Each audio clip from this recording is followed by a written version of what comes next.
Hey, Bill Adams, your benevolent car czar here with you.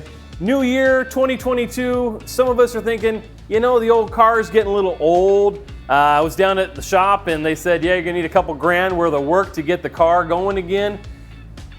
You're tired of the car. It smells like, you know, the old diaper underneath the seat. You got Cheerios smashed in there. You got a Slurpee, you know, ugh. All right, I get it. I get asked this question probably more than any other. When should I get rid of the old car? When should I buy the new car?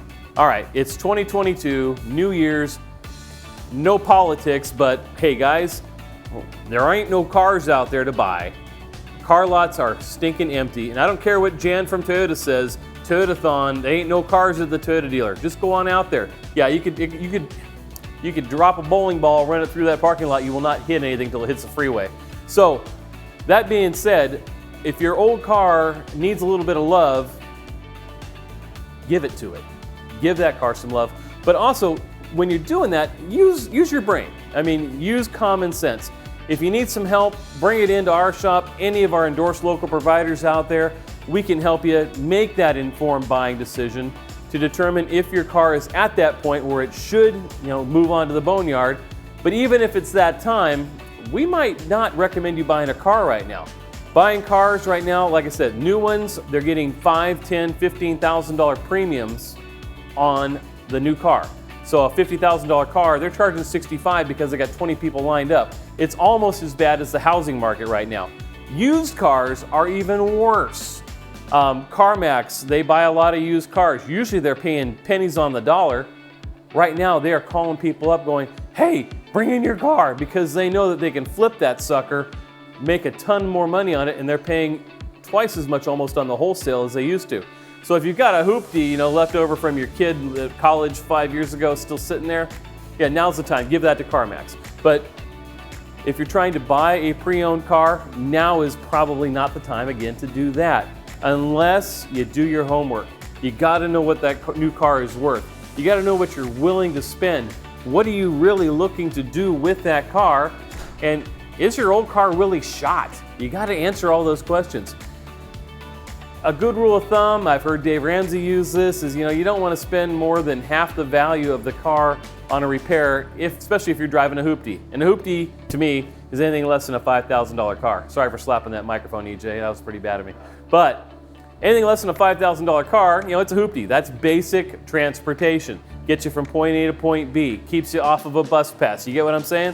Okay, let's say you need $2,500 to keep the hoopty running. That's when you make that hard call. If you've got a $10,000 or $15,000 car and it needs $2,500, you know what? Congratulations, that's maintenance. Or you might have seen some of our other YouTube videos. You know, we got one of a BMW that's in here. That's gonna be, we're gonna end up putting that car to sleep because that one's gonna need over 10 grand worth of work. Have somebody that you trust tell it to you straight. And sometimes it hurts. We get it. I mean, I get accused sometimes of being, you know, just, you know, too blunt. Okay, sorry. But I want to make sure you know where you stand with your car, because you can make multi-$1,000 mistakes when it comes to repairing your car or not repairing your car and then going and buying a new one. It drives me to the point of when I see customers, they need a brake job. It's $1,000, maybe a couple tires. They go out and they buy a new car. Like, what? Their car payment's $800. That's because they needed brakes and tires.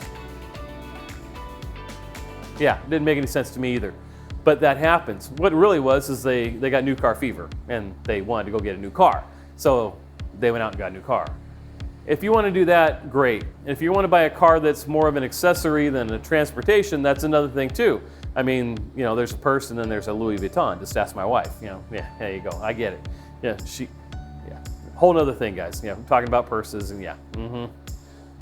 Sometimes I treat cars like my wife treats purses. I get it. Now, if a car needs to be an accessory, that's one thing. But for most of us, the vast majority of us, a car is basic transportation. Moves your butt from point A to point B. That's all it's there for. Try not to think anything more of it than that. If you've given your car a name, I'm sorry. Yeah, you probably don't want to do that. But cars don't have souls either. So if it's time to cut and run, we'll help you do that. If it's time to get some honest, sage advice, we'd love to help you do that too. but go in, eyes wide open, so next time you need to buy a car, you're gonna maximize your transportation dollar, okay? All right, Cars are out.